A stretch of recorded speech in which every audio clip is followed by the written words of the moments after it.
10 сынып оқушылары, бүгін біз 108 беттегі есептерді шығарамыз. Есептерді толық түсіну үшін видеоның соңына дейін қараңыздар, каналға тіркеліп лайк басып отырыңыздар. Ал бастаймыз. Мен бұл жерде берілгенін жазып алдым, яғни бізге ток берілген 5 ампер, уақыт 10 минут, яғни бұл бізде 600 секунд деген сөз. Және де масса берілген 1,02 грамм. Бұл 1,02 көбейту 10-ның -3 дәрежесі килограммды береді. Валенттілік 2-ге тең, және де Фарадей тұрақтысы бұл кітапта берілген. Бізге мольдік массаны табуымыз керек. Бірінші Фарадей формуласын жазамыз. Так, М тең К I Т дегенде, осыдан К бізде электрохимиялық эквивалент. Осы электрохимиялық эквивалентті шығарып аламыз, яғни өрнектеп аламыз. К сонда тең болады М бөлінген I Т. Енді тағы осы К-ның екінші формуласы М бөлінген N көбейту F. Енді осы екі формуланы теңестіреміз. Сондай M бөлінген N көбейту F тең болады M бөлінген I Т. Енді осы жердегі біз мұны малярлық массаны тапсақ болады. Сонда M тең болады N F M бөлінген I Т. Енді біздегі негізгі формула осы. Енді осыған біз мәндерді қойып шығамыз. Яғни М тең N бізде 2, валенттілік 9,65 көбейту 10-ның 4 дәрежесі, массасы 1,02, 10-ның -3 дәрежесі, бөлемін I ток күші бұл бізде 5-ге тең, көбейтемін 600 секунд. Сонда тең болады. Калькуляторға саламыз. 2-ні көбейтемін 9,65-ге, көбейтемін 1,02-ге. Сонда тең болады 19,6. Мына жерде 4 пен 3 ықшамдаймыз, сонда 10 қалады. Оны 10-ға көбейтеміз. Сонда 196,86 болады. Оны бөлеміз. Мына жерде астында бізде 5 пен 6, 3 10-ға бөлеміз. Тең болады 0,065 дейді.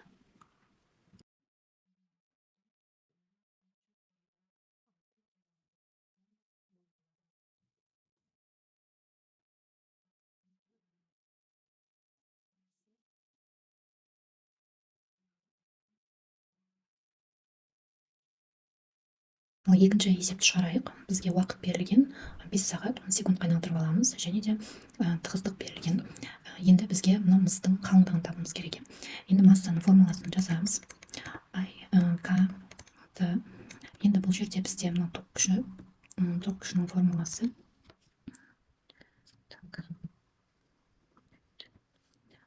G көбейту S.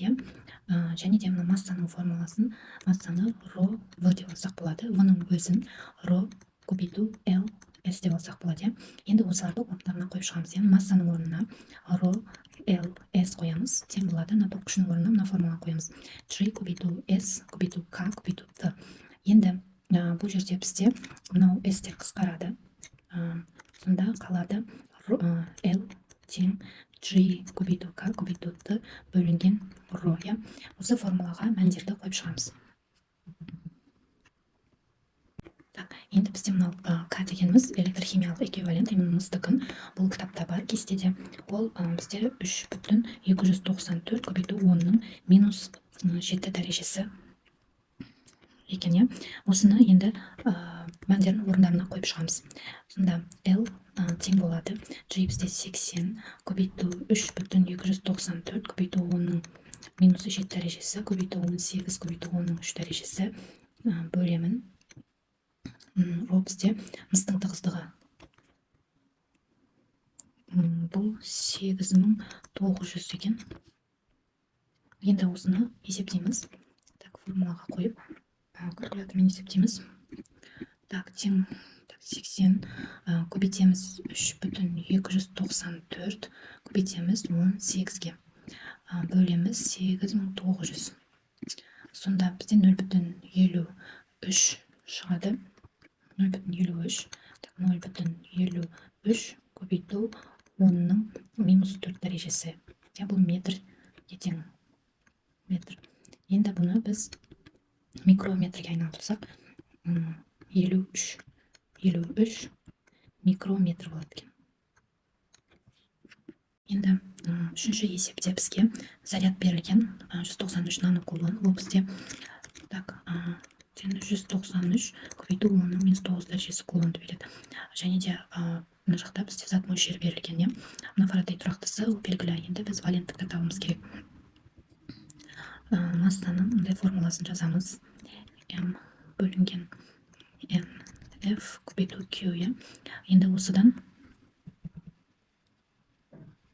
мынау N-ді тауып аламыз. Сонда N тең болады M бөлінген MFQ. Енді мюдің өзі зат мөлшері ол бізде M бөлінген M-ге тең. Былай жазсақ болады. Яғни Q бөлінген мю F деп жазсақ болады. Енді N-нің формуласы бізде мынау болып тұр. Сонда осы формулаға, яғни Q бөлінген мю F деген формулаға мәндерді қойып шығамыз. Яғни 193 көбейту 10-ның минус 9 дәрежесі бөлемін 1 көбейтемін 9,65 көбейту 10-ның 4 дәрежесі тең болады. Так, формула мынау калькуляторға саламыз. 193-ті бөлемін 9,65-ке 20 шығады. 20 шығып тұр. Және де мына жақта берілгеннен қате. Өйткені мынау мәнмен бізде 20 көбейту 10-ның минус 13 дәрежесі шығып тұр. Бұл бізде қате, бұндай мән болмайды. Сонда бізде мынау заряды дұрыс емес деген сөз. Берілгеніне мына жерде қате кеткен. Яғни бұл Q 193 10-ның 3 дәрежесі кулон деген мән берілу керек. Енді осы мәнді қойып мына жаққа шығаратын болсақ, N тең 193 көбейту 10-ның 3 дәрежесі бөлінген 1 көбейту 9,65 көбейту 10-ның 4 дәрежесі болса, жауабымен шығады. Яғни 2 деген жауап шығады екен. Шығарамыз. Бізге уақыт берілген 50 минут. Ол 3000 секунд деген сөз. Грамды килограмға айналдырамыз. Бұл бізде 3 көбейту 10-ның минус 4 дәрежесі килограмды береді. Және де соңғы біз қуатты табуымыз керек. Қуаттың формуласы бұл I квадрат R деген. Осы формуланы арқылы шығарамыз. Бұл жерде бізде ток берілмеген. Ток күші оны Фарадей формуласымен табамыз. Яғни I КТ деген формуладымен табады екенбіз. Осы жерде ток бізде тең болады М-ді КТ-ға бөлгенге. Так.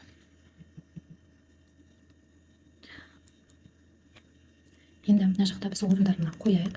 Массасы 3 көбейту 10-ның минус 4 дәрежесі. Так, бөлеміз. Мынау электрохимиялық коэффициент бұл бізде 1,044 көбейту 10-ның минус 8 дәрежесі. Именно күкірт қышқылынікі көбейтеміз 3000-ға.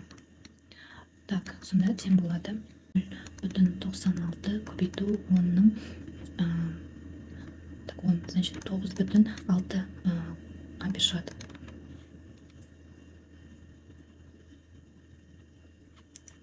Енді ары қарай мынаны орнына қойып қуатты табамыз. Бұл 9,6-ның квадратын көбейтеміз 0,4-ге. Сонда так, енді мына жерде біз калькуляторға саламыз. 9,6-ны квадраттаймыз және көбейтеміз 0,4-ге. Тең 36,8 дейді. Так, жол шамамен 36,8 ватт деп жазамыз.